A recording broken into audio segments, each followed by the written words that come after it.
get them to come through. Okay, hi. We are back. We are talking about beaches and islands that are really close to Bangkok. So, obviously, if you've looked at a map of Thailand, you can see in the south we have quite a few options of very nice islands there. But we're just going to talk about the ones that you could drive from Bangkok.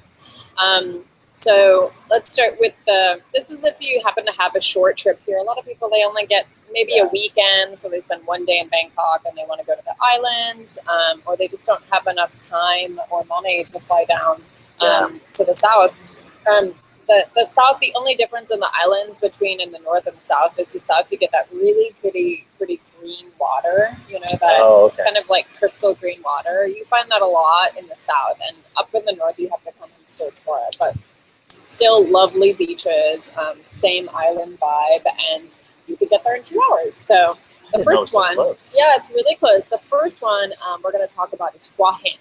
So this is a big favorite of a lot of expats and people that come. This is to visit. So Hua Hin is about 2.5 hours to the west of us.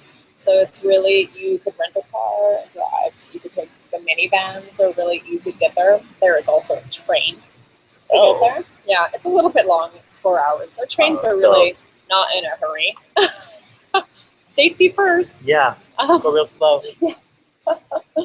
So there are lots of options to go to Hua Hin.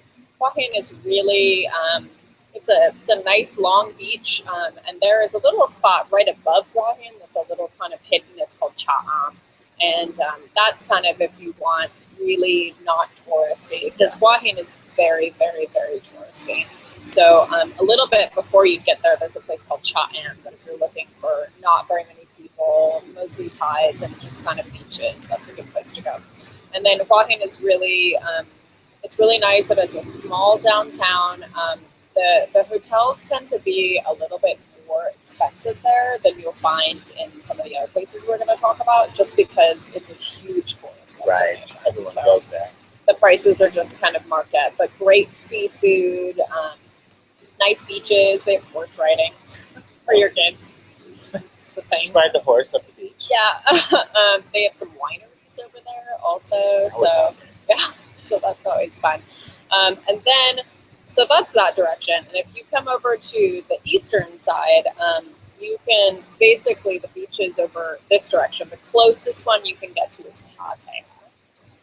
And Pattaya is about an hour and a half from here, and that's also a little closer. Yeah, and that has a big expat community there. There's a lot of British there, a lot of Russians there, and it's a beautiful beach. The accommodation is quite inexpensive there. Yeah, quite inexpensive. So that's a good one to go. I mean, a lot of people I know, they live in Pattaya on the weekends. They'll work in Bangkok, and it's really close. You could probably hour, 15 minutes. I mean, really. Sometimes here it takes an hour to get to one place. So you could go down the street in that amount of time. So Pattaya is very, very convenient to get to. And then if you want to drive a little bit further, or if you wanted to take a minibus, there are a few island options. And the first one you would get to is Koh Samet, which is Sanet. And that one's one of my favorites. And that's driving. It's driving distance. You could get to Koh Samet. If you take a minivan, it takes you about 3 hours because, again, you're sharing a minivan with multiple people. Yeah, so maybe not everyone is getting off in the same way. Yeah. But you would get to basically the mainland, and then to go to Samet, you can either take a ferry or you can take the speedboat. And a speedboat, I think for like the whole boat, it's about 700 baht or something like that. It's basically people would get together and share it. You would never pay for it. Oh, that's right. Yeah. And the ferry is really inexpensive. I think it's like 60 baht or something to get over there, and it's very cute. And then if you wanted to go a little bit further, you could go to Koh Chang. And Koh Chang is a really beautiful island. It's quite big. You can drive around it. And right next to that is Koh Kood, which is Kood, I think. So those are two islands, and they're a little bit further, so it's quite a bit over there. But I've taken a bus there. It's an adventure. You take the van or the bus, and then you would take a Yeah. little ferry over. Yeah, I heard about those ferries. At first I was confused where you share the whole boat. Like the whole boat, 700.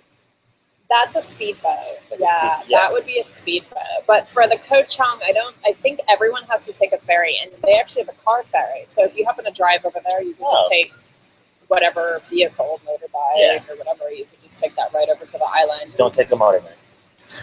We said that in episode 2. warnings. Yeah. So it's really beautiful over there on those islands, and that's where you get the crystal green water. It feels very island-like, coconuts everywhere, swings. The accommodation on Koh Chang is very inexpensive. Koh Kood is a little bit higher-end resorts and stuff like that. So anyway, so those are the islands that you can get to that are nearby Bangkok. I wish I'd have known that before. Now I do. Yeah, how long were you in Bangkok? 3 weeks. 3 weeks. Well, I was working, so I couldn't really go to Anyway, all right. See you soon. See ya. Bye.